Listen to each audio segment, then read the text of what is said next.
Welcome to the Grow Your Independent Consulting Business podcast. I'm Melissa Lieberman, a fellow IC and business coach. On this podcast, I teach you to become a consistently booked independent consultant without becoming a pushy salesperson or working 24/7. If I can do it, you can too. Listen on to find out how. Welcome to this week's episode. I'm so happy you're here. Today, we're talking about converting conversations into consulting opportunities. This is one of I'll call it a micro step in your business development process that can be one of the most challenging that I see as I work with independent consultants every day. How to get those conversations that you might be having. And the conversations could be quote unquote networking conversations or conversations at events or conversations, with people online, whatever the version of a conversation is. Don't take that too literally. Whatever version of the conversation is that you're having, how to convert that into an opportunity for yourself. So that's what we're focusing on today. I've noticed that being a trend with a lot of the consultants that I work with in a private coaching capacity, and just generally as I'm talking to consultants, which I do every day, one of the challenges. So that's why I wanted to address it on this week's podcast episode.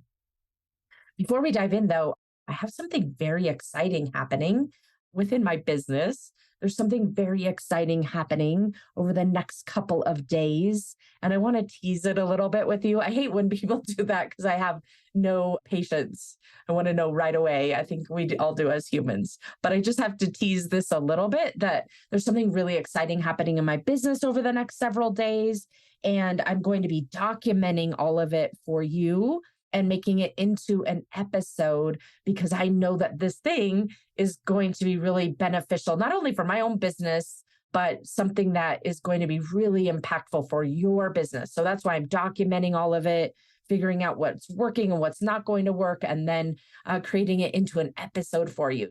I'll tell you what it is and all the details about it. So stay tuned for either next week or the week after. A little bit of a cliffhanger here on the podcast. Stay tuned. I'm excited to share all the details with you.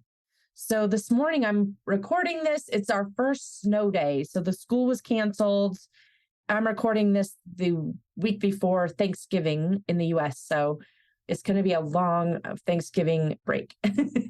But hopefully you won't hear anyone yelling in the background.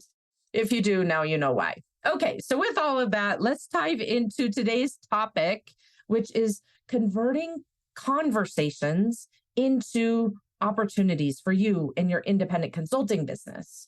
So as you are aware, relationships are the best way to fill your consulting pipeline. It's probably how you've landed many, or if not all, of your existing clients.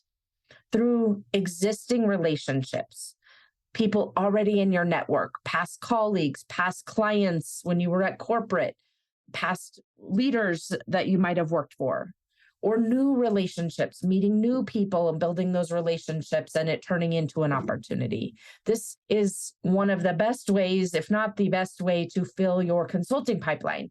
Relationship building, relationship marketing. It may be building relationships with decision makers. It's developing relationships with organizational influencers, those people in the organization that might not be the one signing your contract, but really can give you all the background on what the problem is and why it needs to be solved and why people care that it's solved and who the detractors are, those kinds of individuals who have influence in the organization, but might not necessarily be the quote unquote buyer. Relationships with those connectors, people who know people who are your ideal client organizations and connect you, and that there's an authority transfer when they connect you because they're basically introducing you to someone and it gives you that authority transfer when that happens. Another type of relationship is the relationship that you might make with organizations that have already amassed an audience of your ideal clients. So for example, there might be software vendors out there that have created an audience of your ideal clients. And so if you can create relationships with those types of companies or individuals who have amassed that type of audience, then you have access to a pre-cultivated group of your ideal clients. And again, that ability to have the authority transfer. So we could go on and on all day. I could about how and why relationships are such a key, core, fundamental element to the success of your independent consulting business. But that's not why we're here today. Why we're here today, I wanted to touch on that just to level set here, right? Relationships in so many different ways can lead to a very full and overflowing pipeline. And so that's at a high level an important element of your business. And as we drill down, one of the challenging areas that I find is how to convert kind of that very moment or that very step in the process where people get tripped up is converting a conversation and a relationship into an opportunity. And so that's what I want to touch on very in a micro way today to help you if you're getting stuck here. And you likely are in some form or fashion. And I'll tell you what I mean by that here in a minute. What I've been thinking about is I've got some clients, private coaching clients, who are really good at this. All day long, they're so good at relationships. They're so good at those relationships turning into opportunities. And let me just take a pause for a moment because some of the language here I want to be really careful about because we're not treating these relationships as transactions. It's quite the opposite. And you'll see that in some of the examples that I'm using. So we're not trying to turn a quote unquote relationship into an opportunity. We're wanting to turn a conversation with another human being in which we have a relationship into an opportunity. So just to be really clear about that. And you'll hear me in an example here in a minute talk about that very explicitly. But I do want to just put that out as a caveat. So anyway, back to where we were. The goal here is, as I was thinking about why are some of my private clients very good at this? We're working on other areas of their business because they're very good at creating relationships, nurturing relationships, figuring out and transitioning those relationships and conversations into opportunities. And then other clients are not good at this, not good at this. And that's where our bulk of our work is from a private coaching perspective is getting to the place where this becomes so much more natural and ingrained and successful part of their business. So I've been thinking about for those clients, what is the difference? What makes some clients really successful at this and what makes others not as successful? And it's a skill they're building. And on the surface, we might say, well, some are extroverted and some are introverted, or all of these sort of labels that we attach. But at the heart of it, that's not the truth. And so I want to walk you through what I see to be the common differences. So that gives you the ability to start putting this into practice and start getting better at converting your conversations into opportunities. So today, our agenda, very explicitly, the first thing we're going to talk about on the agenda is the 3 most common reasons why your conversations aren't converting. Number 2 on the agenda is I'm going to give you an example of a best practice from one of those clients who's really good at converting conversations into opportunities. And then the third and final step of our agenda is I'll share with you a strategy to convert conversations into opportunities for your business. So we'll take that best practice and we'll talk about the third thing, which is the strategy from that best practice. All right. So with that, before we dive in, I want to remind you what we're talking about today, converting conversations into opportunities, is part of a standard operating procedure that I give to my clients, which is called the RAM method. And I want to give that to you as well. They get a lot more behind it, but this will really get you started. This will get you started in putting in place a repeatable, scalable, predictable pipeline filling lead generation process. So you can go download that at rammethod.com, RAM method.com. So those 3 letters, RAM, stand for something. You'll go download it. You'll find out what they are. And this is really gives you a standard operating procedure against which now we're going to talk about one of the micro steps within this, which is converting conversations into opportunities. So let's start with those the three reasons why your conversations are not converting into opportunities. So the first reason, and this is a little bit of a cheat, but you're not even having conversations. So clearly, if you're not having conversations, they're never going to convert into an opportunity. So I just want to remind you of this, because if you're not having conversations, then clearly we don't even have the opportunity to refine what you're doing to optimize it. So the reason number one as to why your conversations are not converting into opportunities is you're not even doing this. Some of the common reasons I hear from people are, I don't have enough time for this. I don't have time to have these conversations. And you'll see in that download that I just gave you that you can do this in as little as 26 minutes a day. I created a standard operating procedure for you that you can execute in 26 minutes a day. I know you have 26 minutes in the day. It's just a matter of prioritizing this as something that's important. So the reason why you're not having enough conversations, commonly I hear, I don't have enough time for this, or the big one is, this is not scalable to have these kinds of conversations. I don't want to be having conversations as part of a business owner. It's not scalable. The truth is, these are just easy ways that seem really logical and practical that are truly excuses. As I dig in with business owners under the covers, we realize that, yeah, you might want to scale something in an independent consulting business. You never have to scale beyond having conversations.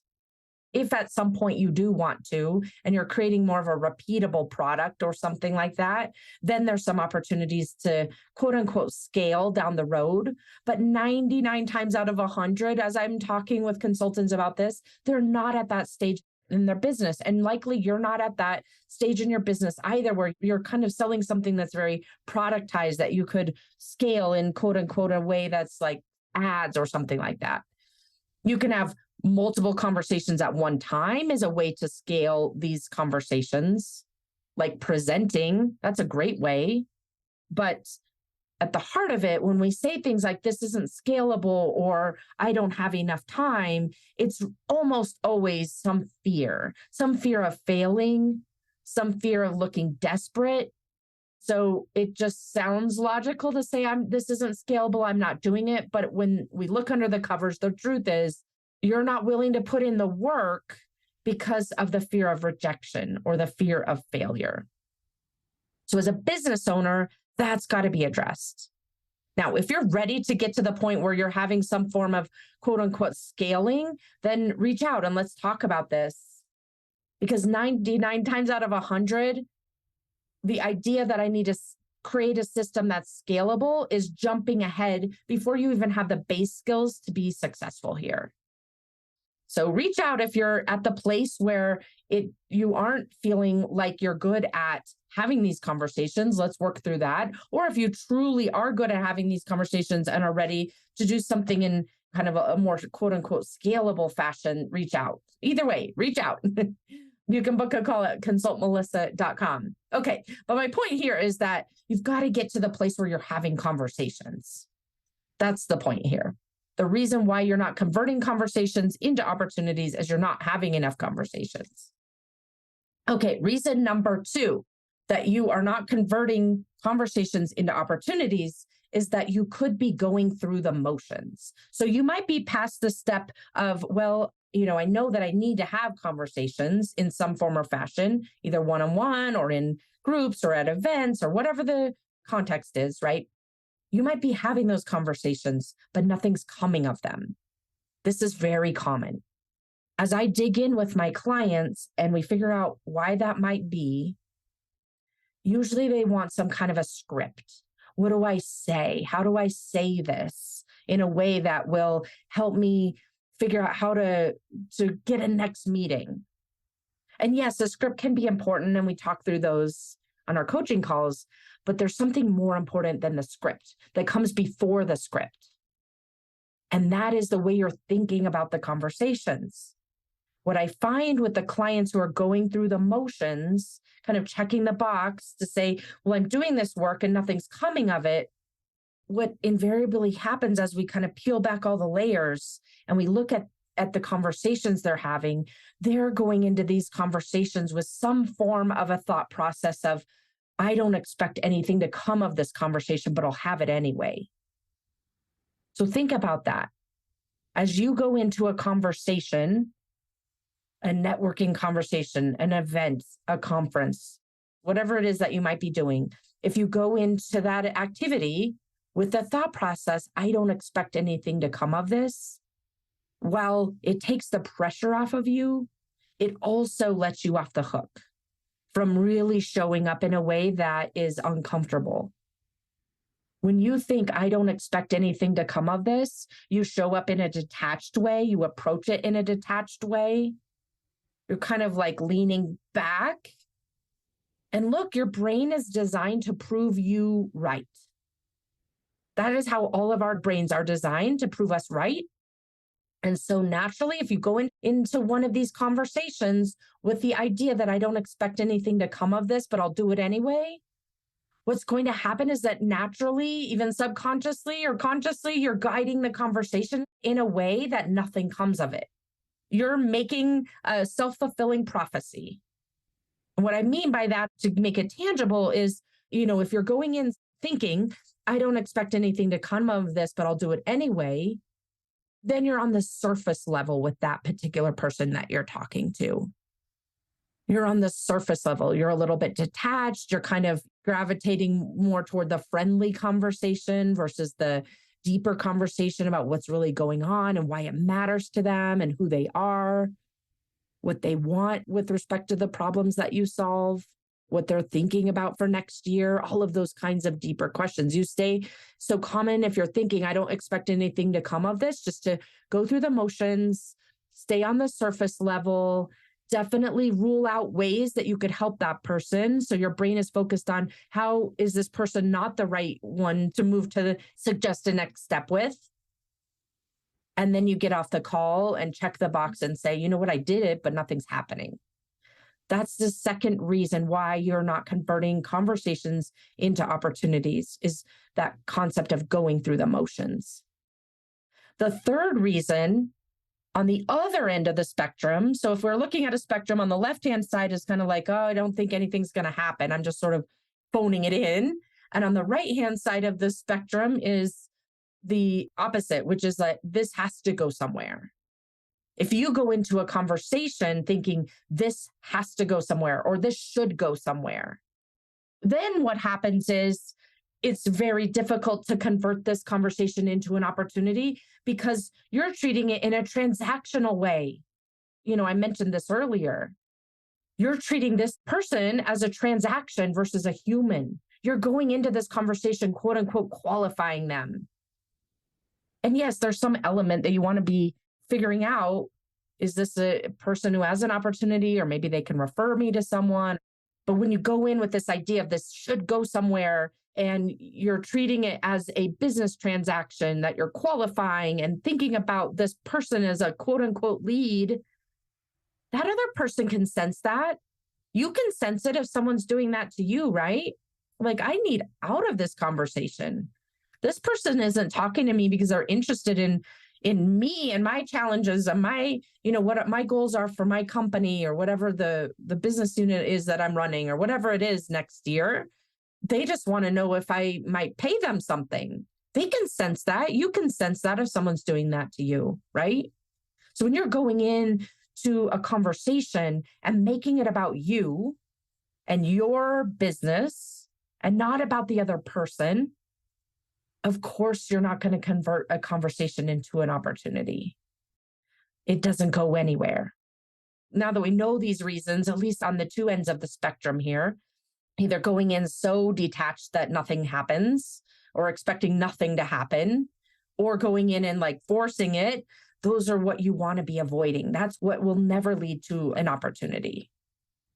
So now that we know what the blockers are in terms of converting conversations into opportunities, I want to share with you what I have seen that works, right? As we started this episode, I said, I was really thinking a lot about why some clients are really good at this and why others, this is a skill that they need to develop.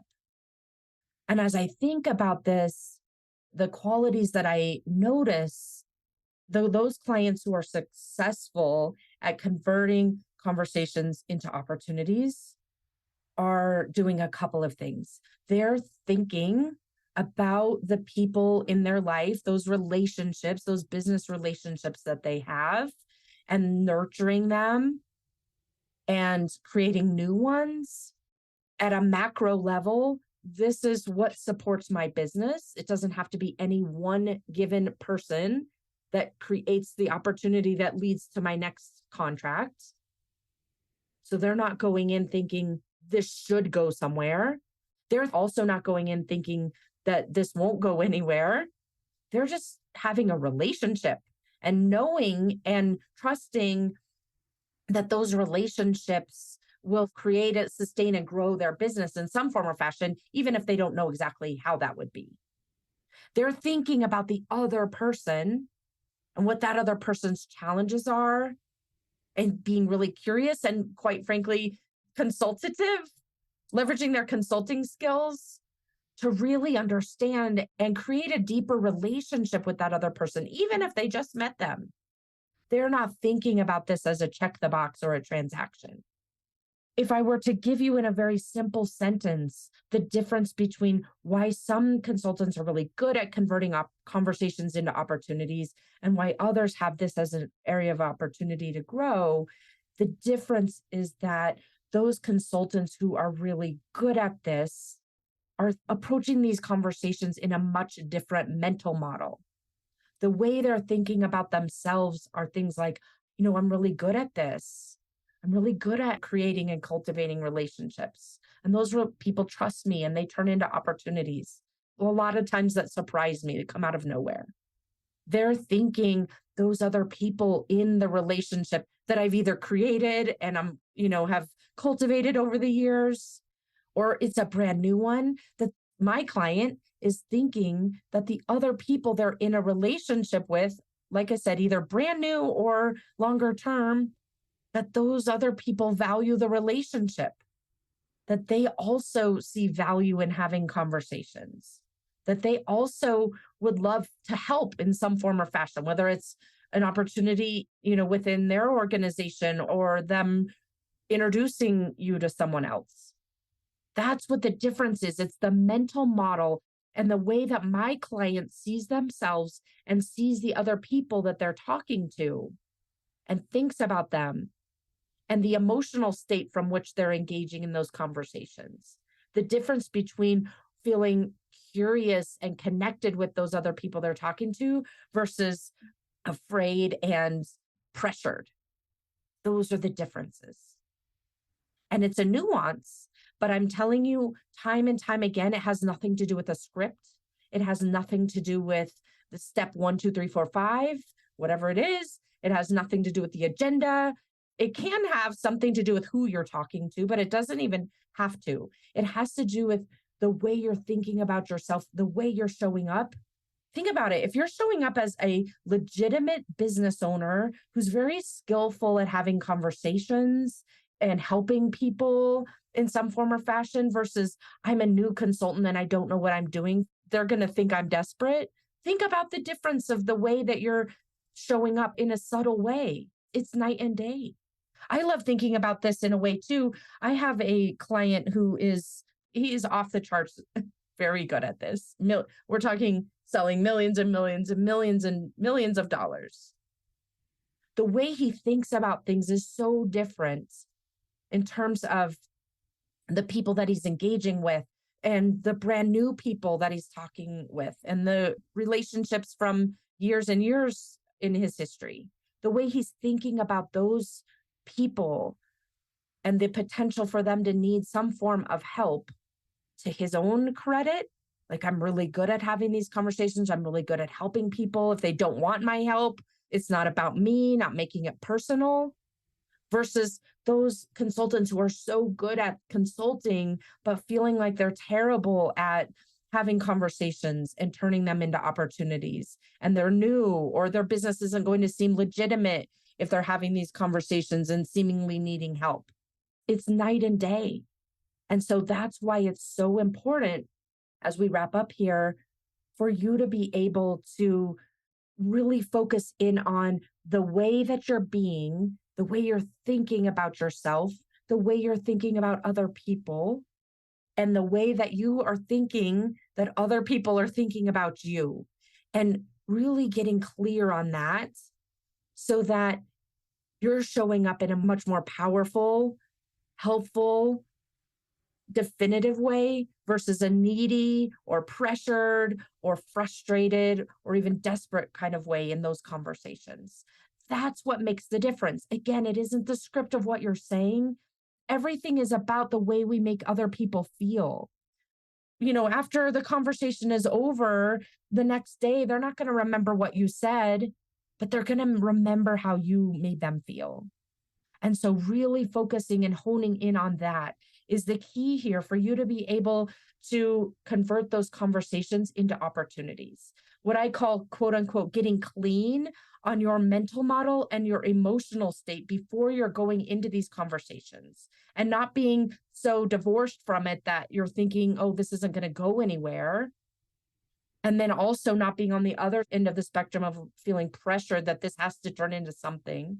Like really dialing it in so it feels that you're in an emotional state and a mental model where you're really able to connect with that person at a deeper level and understand their challenges and their goals and what they want to be accomplishing, in their business context, and how you might be able to help them, or how you might be able to help other people they know who have the challenges that you solve.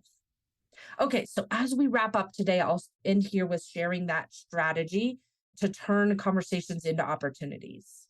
The strategy here is for you to get to focus in on this as a micro skill in your business development process, really honing in on this and saying, you know what, if I can be the business owner who's so good at turning conversations into opportunities, quite frankly, your business becomes unstoppable if you can conquer this particular skill that hangs up so many consultants and either forces them to take the bird in the hand type projects or consider going back to corporate, whatever it is, right? If you can get really good at turning conversations into opportunities, your business can be unstoppable.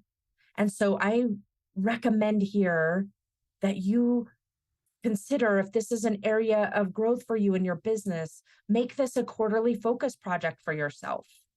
You can go back to that episode. We'll put the link in the show notes. The quarterly focus project. Think about if you just focused on building this skill for the next quarter of turning conversations into opportunities and approaching it from a perspective of who do you need to be?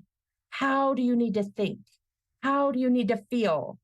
What are the approaches that work and don't work best for you? Turning those conversations into opportunities. If you can focus on this micro skill, your business will become unstoppable because it means that you can fill your pipeline whenever you need to by having conversations in whatever the form those conversations take. Okay, my friend, that's what I have for you today. Be sure to go download that RAM method standard operating procedure. It's a standard operating procedure for building your pipeline, and it is a great companion to what we've been talking about today. So that's over at rammethod.com, and I will see you again next week, hopefully with that exciting update for you. All right, that I shared at the very beginning. I'll tell you more about it when we talk next week. Okay, take care. Thanks for joining me this week on the Grow Your Independent Consulting Business podcast. If you liked today's episode, I have 3 quick next steps for you. First, click subscribe on Apple Podcasts or wherever you listen to make sure you don't miss future episodes. Next, leave me a review in your podcast app so other independent consultants can find and benefit too. And finally, to put the ideas from today's episode into action, head over to melissalieberman.com for the show notes and more resources to help you grow your consulting practice from your first few projects into a full-fledged business. See you next week.